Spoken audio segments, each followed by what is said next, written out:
Hey, this is Dr. Susanna Bozzoni, and today we're going to talk about something very uplifting, like Alzheimer's.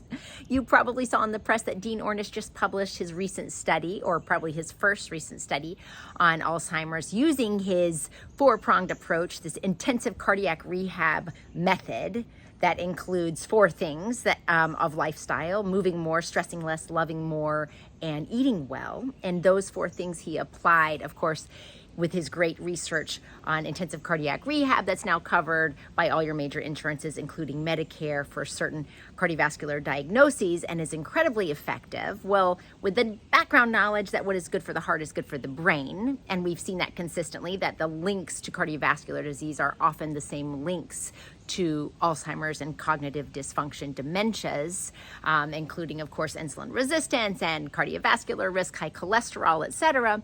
Well, so he applied the same program with a couple of new tweaks to it. So I want to kind of talk through what those tweaks are. And when you think in the background that we've had pretty dismal results with medications for Alzheimer's, but we have had some hopeful results with lifestyle interventions. There's the MIND diet, there's the Fingers trial, among others, that have showed significant improvements.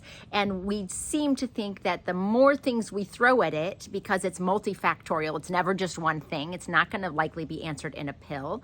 Though background information, there is a new treatment that's an infusion, a monoclonal antibody infusion that came out pretty recently that does show some improvement in mild cognitive impairment, as much as 27% improvement. However, that's not as much as what we've seen with some of the lifestyle methods, and your brain might explode. No, that's not funny. But there are some microhemorrhages that can occur as a result. So it does have the potential for some pretty serious side effects.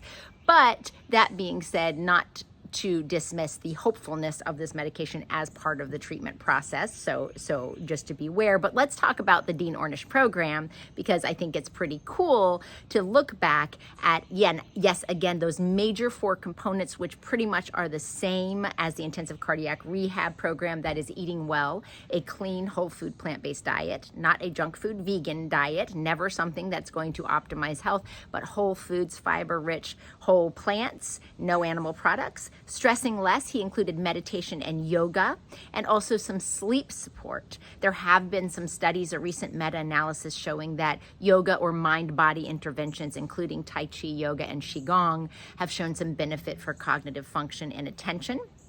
So that's pretty cool. So he included that as well.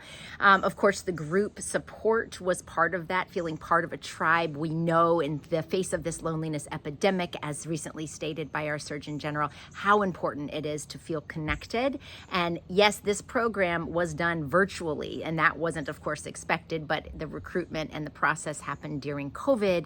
So this had to be a virtual program, but still whatever they could do to include that group support was continued. And 30 minutes a day of cardiac or cardiovascular movement, along with 3 days a week of resistance training. So that in itself is a pretty amazing foundation to start with. But he also added a few more things. And this is what I thought was kind of interesting to see what Dean Ornish and his team felt might be helpful. And all of these have some, while not extensive data behind them, but some data to suggest support in terms of cognitive health. Omega-3s, of course, were included. Curcumin, which is very anti-inflammatory. This is the active component of turmeric. And knowing that inflammation is a major driver of cardiovascular disease as well as Alzheimer's, we understand why that was put in there. Multivitamin and minerals, just making sure that we are feeling nourished and getting all of our needs met. I guess that was just like a security blanket. Coenzyme Q10, vitamin C, which I think is kind of strange, but vitamin C was included. Vitamin B12, of course, that one makes sense because you're supporting your whole food plant-based diet with that, and most, not all, but most agree that we should at least look at B12 levels, if not supplement with B12 if we're on a vegan or whole food plant-based diet. Magnesium threonate, lion's mane. Oh, I do kind of love lion's mane. There's not a ton of evidence on there, so I'm not going to say that there's overwhelming evidence to support this. There's some small studies that suggest cognitive improvement with lion's mane, and I personally think I feel better if I use sharper cognitively when I use lion's mane, which is of course a medicinal mushroom. And then he included a probiotic as well. And so with that, what were the results? Well, it was only 20 weeks. And so that's kind of cool because he did see significant improvement in some, not all, but some of the participants in just 20 weeks. So that's pretty cool. And all of the patients had early dementia or mild cognitive impairment. And again, a significant correlation between how much they did and how much they improved. So the people that improved more did more. And that's kind of reflective with not all of us are able to do all of these things most likely, or maybe interested or capable of doing that.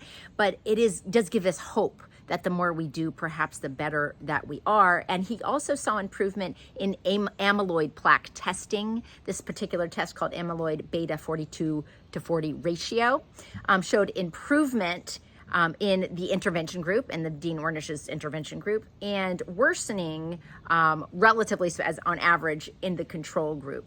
And none of the participants in the control group improved, whereas some, but not all, improved in Dean Ornish's group. And again, this is not a slam dunk. It doesn't say that this is going to work for everyone, but it does give us hope that the more we do, the better we are, and that we're kind of going towards what seems to be a very effective intervention for what has historically been a very dismal diagnosis. So I hope this gives you hope and also some suggestions or ideas as to what we can do, all of us, no matter where you are in your risk for Alzheimer's, your brain health at present, to optimize our brain health, to include some of these things if you're not including them. And I'm not suggesting that everyone take all of these supplements. That was just more so that you would know what he put in the study, and I thought it was interesting.